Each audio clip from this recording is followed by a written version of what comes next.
A Christmas Carol, a cinematic audio story narrator. It was Christmas Eve. London was cold, dark, and covered in snow. The streets were filled with the sounds of Christmas. Families hurried home. Children laughed. Warm lights shone from windows. But inside a small counting house sat a man whose heart was colder than the winter outside. His name was Ebenezer Scrooge. Scrooge was a wealthy man. But he was also a lonely man. He loved money more than people. He hated Christmas. And most of all, he hated spending money. His business partner, Jacob Marley, had been dead for 7 years. Yet above the office door, the old name still remained. Scrooge and Marley. Inside the office, Scrooge worked while his poor clerk, Bob Cratchit, sat shivering beside a tiny fire. The fire was so small that it looked like a single piece of coal. Suddenly, the door opened. A cheerful voice filled the room. "Merry Christmas, Uncle." It was Scrooge's nephew, Fred. Scrooge didn't even smile. "Bah," he said. "Humbug." Fred invited his uncle to Christmas dinner, but Scrooge refused. He told Fred that Christmas was nothing but foolishness. Fred smiled sadly. He had heard the same answer many times before. Still, he wished his uncle a Merry Christmas and left. Soon after, 2 gentlemen came to Scrooge's office. They were collecting money for poor families. "Would you like to make a donation?" one of them asked. Scrooge looked at them coldly. "Are there no prisons?" he asked. "Yes," the gentleman replied. "And the workhouses?" Scrooge asked. "They are still operating."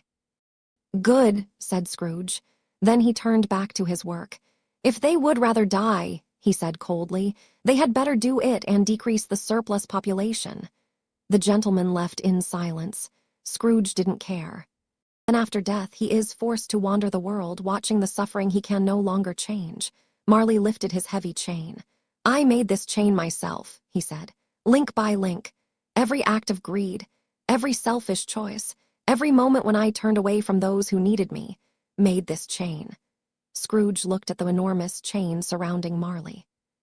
Then Marley spoke the words that terrified him. "Your chain was already long and heavy when you died. But yours, Ebenezer, was even longer." Scrooge begged Marley to explain, but Marley could not stay. Before disappearing, he told Scrooge that 3 spirits would visit him. The first would come when the clock struck 1, the second at 2, and the third at midnight. Then Marley disappeared into the darkness. Scrooge stood alone, terrified, but he still didn't believe what he had seen, until the clock began to strike. The room filled with a strange light, and standing before Scrooge was a mysterious figure. It looked like a child, yet somehow like an old man. Its hair was white, its face was young, and a bright light shone from the top of its head. "I am the ghost of Christmas past," it said. The spirit took Scrooge by the hand, and suddenly the room disappeared. They traveled through the night until they reached a lonely school. There, Scrooge saw himself as a young boy, alone, forgotten during Christmas. While other children had gone home to their families, young Scrooge remained behind. He sat alone with his books. The sight broke something inside the old man's heart. A tear rolled down Scrooge's face. He had not cried for many years. Then the scene changed. His little sister, Fan, came running toward him. She had come to take him home. Their father had changed. He was kinder now. Scrooge remembered the love of his sister. He remembered a time when his heart had not been cold. Then another memory appeared. A young Scrooge worked for a cheerful man named Fezziwig. On Christmas Eve, Fezziwig closed the business and turned the place into a celebration. There was music, there was dancing, there was food, there was laughter. Everyone was happy. Scrooge watched his younger self laughing with the others, and he remembered something important. Fezziwig had not spent a fortune to make people happy. He had simply given them his time, his kindness, his joy. Then the memory changed again. Scrooge was now a young man. A beautiful woman named Belle sat before him. Her eyes were filled with tears. "You have changed," she said. "Something else has taken my place." Scrooge knew exactly what she meant. Money. His love for wealth had become stronger than his love for her. Belle ended their engagement. Years later, the spirit showed Scrooge another vision. Belle was surrounded by a loving husband and happy children. She had found the life Scrooge had lost. Then Scrooge heard them talking about him. He was alone, completely alone. The old man could not bear it. "Spirit," he cried, "please take me away." But the memories continued. Scrooge finally grabbed the spirit's glowing cap. He pushed it down. the light disappeared. And Scrooge found himself back in his bedroom. He fell onto his bed, exhausted. Then sleep came, but it did not last long. The clock struck 2. Scrooge awoke. A warm red light came from the next room. He entered and found a magnificent Christmas feast. And sitting among the food was a giant, cheerful spirit, the ghost of Christmas present. The spirit smiled. "Come with me." Once again, Scrooge was taken into the streets of London. It was Christmas morning. People were carrying food. Children were laughing. Families were preparing their Christmas meals. Even the poorest people seemed to have joy in their hearts. Then the spirit took Scrooge to the home of Bob Cratchit. It was a small, poor house. The family had very little, but they had something Scrooge had almost completely forgotten. Love, Mrs. Cratchit prepared a simple Christmas meal. Bob arrived carrying his youngest son, Tiny Tim. The little boy was weak and walked with a small crutch. Scrooge watched him carefully. "Tell me, spirit, will Tiny Tim live?" The spirit became quiet. "I see a vacant seat and a crutch without an owner. If these shadows remain unchanged, the child will die." Scrooge's face became pale. Then the spirit repeated Scrooge's own cruel words. "If he is going to die, he had better do it and decrease the surplus population." Scrooge looked down. He was ashamed. He wished he had never said those words. The spirit then took him to Fred's house. Fred was celebrating Christmas with friends and family. There was laughter, there were games, there was music, and Fred spoke about his uncle. He did not hate Scrooge. Instead, he felt sorry for him. Scrooge listened quietly, and for the first time he wished he could be part of their happiness. But as the night came to an end, the spirit began to grow old. Then 2 frightening children appeared beneath its robe. Scrooge stared at them. "Spirit, are they yours?" The spirit replied. "They are man's. This boy is ignorance. This girl is want. Beware them both, but most of all, beware this boy." The clock began to strike 12, and the spirit disappeared. Scrooge was alone once again. Then came the final spirit, a dark figure, tall, silent, completely covered in black. It spoke no words. It simply pointed forward. Scrooge followed. The spirit showed him a group of businessmen talking about the death of a wealthy man. They laughed.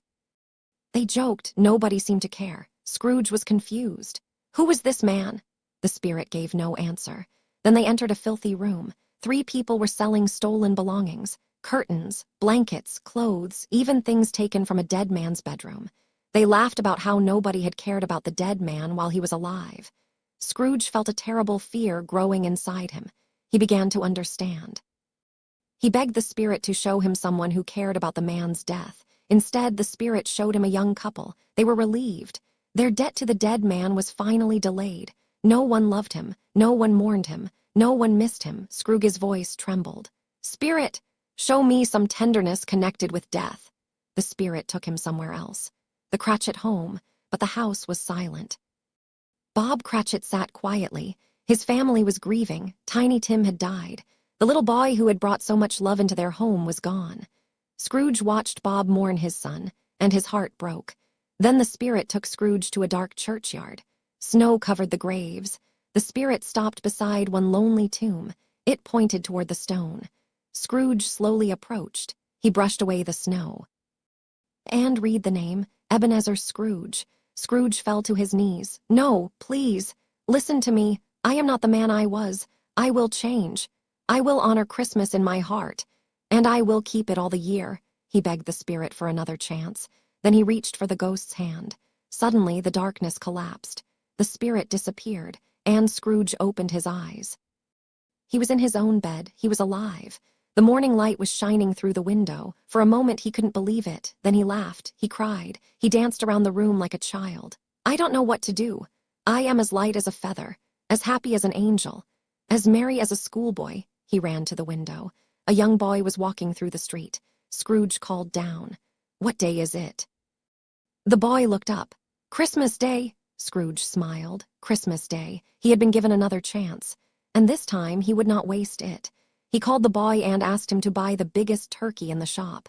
Then he secretly sent it to Bob Cratchit's family. After that, Scrooge walked through the streets. But he was no longer the cold old man everyone knew. He smiled at strangers. He wished people a Merry Christmas. He gave generously to the poor. And then he went to Fred's house. He knocked on the door. Fred opened it. Scrooge smiled. "Fred, may I come to dinner?" Fred didn't hesitate. He welcomed his uncle with open arms. And that Christmas, Scrooge laughed, he ate, he celebrated, and he felt something he had almost forgotten: love.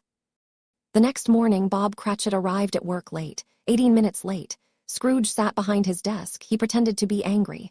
"Bob Cratchit, what do you mean by coming here at this time of day?" Bob froze. Then Scrooge smiled.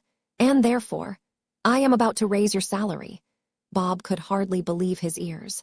From that day forward, Scrooge became a different man.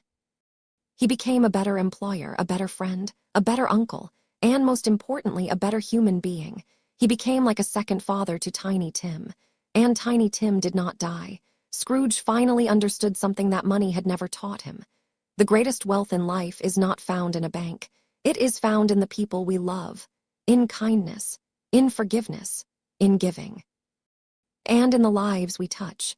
The old Scrooge had spent his life collecting money, only to discover that he had been the poorest man of all. But one Christmas night, he was given a second chance, and he used it. From that day on, he kept Christmas in his heart, not just for one day, but throughout the entire year. And as Tiny Tim would say, God bless us, everyone.